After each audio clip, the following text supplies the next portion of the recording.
Les relations génétiques et l'ordre chronologique. Adam possède un karyotype XY.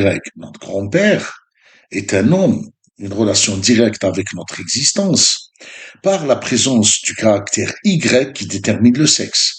Nous sommes d'accord. Mais pourquoi la venue d'Adam avant Ève et non l'inverse? Nous constatons qu'il y a un ordre chronologique génétique des événements, une relation directe entre la science génétique et les faits religieux. Ève possède un karyotype XX, notre grand-mère, qui est une femme. L'homme ne pouvait et ne peut procréer que si ces conditions étaient, sont et seront favorables. La preuve, notre existence, donc relation de cause à effet avec preuve matérielle, notre vie. Maintenant, nous approchons des points sensibles. Comment le premier être vivant a pu exister et accepter simplement par rapport à notre existence. Ce sujet a déjà été traité et que nous trouvons rien à dire vu que le cycle de la vie continue et parfois nous préférons éviter ce sujet, sinon nous mettons en doute notre histoire sur les différents plans et surtout religieux. Le deuxième être vivant ne peut provenir que du premier, qui lui renferme les deux karyotypes, donc pouvant transmettre deux fois le même caractère en dupliquant le même karyotype deux fois, la preuve même de l'ordre de l'existence d'Adam avant Ève et non l'inverse. Maintenant, nous pouvons dire que le deuxième être vivant est identique au premier sur le plan génétique. La seule différence, le caractère sexuel. Logique? En revenant à notre époque, notre existence, nous constatons que nous sommes incapables de donner une réponse valable, seulement on repose sur une preuve. L'homme est là.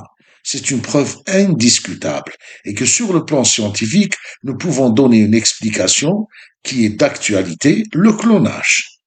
Ève créée à partir d'une côte de son flanc gauche ou alors de sa côte, ce qui est la moelle osseuse, selon les récits, mais beaucoup plus précis, le clonage avec différenciation sexuelle et manipulation génétique avec dédoublement de X à cette époque, d'où l'explication de l'autre logique de l'existence d'Adam avant Ève. Nous ne pouvons qu'accepter cette hypothèse car elle est très logique par rapport à l'ordre de notre existence et ordre historique et que l'homme doit admettre ce principe très lié à son existence et de là découlent les autres explications qui sont dans un ordre chronologique historique des événements génétiques. Le troisième homme, qui est Jésus, doit posséder un karyotype XY.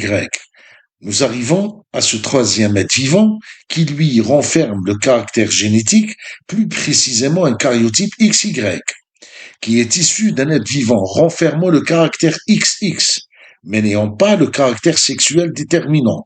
Et pourtant, l'être vivant a bien existé suite à un accouchement par voie basse existant dans les récits monothéistes.